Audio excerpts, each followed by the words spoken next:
저는 과학 분야 대학원 A팀에서 연구원으로 일하던 중 A팀 박사님의 권유로 800만 원의 비싼 학비를 내고 박사과정에 입학했습니다.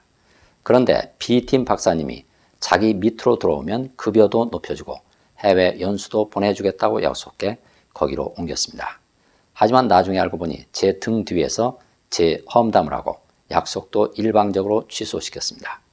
연구 업무보다 잡무만 저한테 떠넘겼습니다. 이런 일은 왜 일어날까요? 네, 여러분 안녕하십니까, 김성환입니다. 이 사연을 보내신 분은 B 박사님한테 배신을 당했습니다.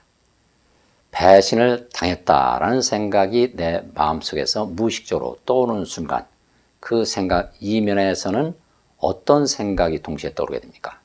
난 배신을 했다라는 생각도 동시에 생기게 되죠. 그렇다면 난 누구를 배신한 것입니까? A 박사님을 배신한 것입니다. 배신을 했다라는 생각과 배신을 당했다라는 생각을 합치면 재료가 되어버리죠. 전체를 놓고 보면 배신을 당한 사람도 없고 배신을 한 사람도 없습니다. 하지만 나는 배신을 당했다라는 피해자의 시각에서 바라보기 때문에 난 배신을 당했다라는 생각을 무의식에 가둬놓게 되고 그 무의식에 가둬놓은 생각대로 현실이 내 눈앞에서 펼쳐지게 되는 것입니다.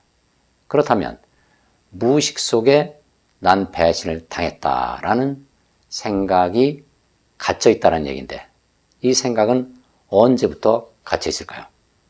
무의식이 형성되는 5살 이전에 어떤 배신당한 상처가 있었다는 얘기입니다. 그래서 제가 사연자에게 문의를 해봤더니 다음과 같은 답변이 돌아왔습니다. 제가 어릴 때 아빠가 바람이 나서 집을 나가버리면서 그동안 쭉 힘들게 살아왔습니다. 이 사연자는 아버지한테 어릴 때 배신을 당했습니다. 난 배신을 당했다라는 생각이 무의식적으로 떠오르는 순간 그 이면에서는 어떤 생각이 동시에 떠오르게 됩니까? 난 배신을 했다라는 생각도 동시에 떠오르게 되죠. 난 아버지한테 배신을 당했다. 그래서 나도 아버지를 배신하게 됩니다. 지금까지 살아온 인생을 가만히 되돌아봅니다. 배신을 당했다라는 생각과 배신을 했다라는 생각이 번갈아 가면서 나타난 경험이 많이 있을 것입니다. 최근에는 B 박사님한테 배신을 당했다. 그리고 A 박사님을 배신했다. 이렇게 지금까지 인생을 살아가면서 배신을 당하고 배신을 한 그런 경험이 되풀이되어 왔습니다. 이것은 내가 무의식 속에 배신을 당했다.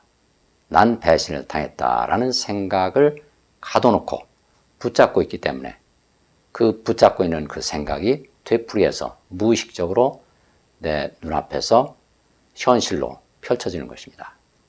현실은 내 무의식 속에 들어있는 생각을 고스란히 반영하는 거울이라고 제가 여러 차례 말씀을 드렸는데요. 이처럼 내가 무의식 속에 어떤 생각을 가둬놓고 있으면, 붙잡고 있으면, 억눌러 놓고 있으면 그 생각은 어김없이 내 눈앞에 현실로 펼쳐지게 됩니다. 그래서 내가 그 생각을 내려놓을 때까지 되풀이해서 내 눈앞에 나타나는 것이죠.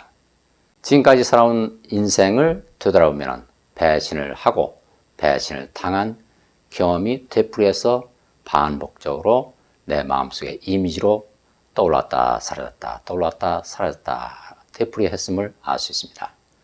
배신을 당했다는 생각과 배신을 했다는 생각이 꾸며낸 그런 이미지들이죠.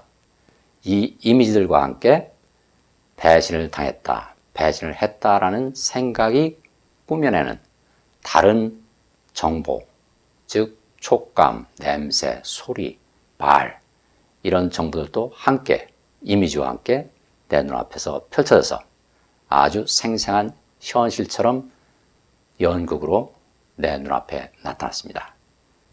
이렇게 모든 것이 내 마음속에서 일어나는 연극, 홀로그램이라는 사실을 깨달을 때 나는 모든 것이 내 마음속에서 내 생각이 꾸며내는 것이구나 하는 사실을 이해하게 되고요. 이렇게 이해할 때 모든 것을 받아들이게 되죠. 왜냐하면 내 마음속에서 일어난 일인데 받아들이지 못할 일이 뭐가 있습니까? 내 마음속에서 일어난 일로 받아들일 때 나는 어떤 생각도 어떤 부정적인 생각도 가둬놓지 않게 됩니다. 그러면서 생각들은 자연스럽게 무의식적으로 떠오르는 모든 생각은 그냥 있는 그대로 흘러가 버리고 또 부정적인 생각이 꾸며내는 부정적인 현실도 그냥 흘러가 버리게 됩니다. 이처럼 나 자신이 관찰자라는 사실을 깨달을 때 나는 어떤 감정에도 휘둘리지 않고 순리에 맞게 물 흐르듯이 평화롭고 순탄한 삶을 살아가게 됩니다. 오늘 말씀은 여기까지 드리겠습니다. 감사합니다. 사연을 보내주실 곳은 swkim1217@naver.com이고요. 보내주시는 분들의 나이나 가족관계, 국적 등은 적당히 변화시켜서 신원이 드러나지 않도록 하고 있음을 알려드립니다.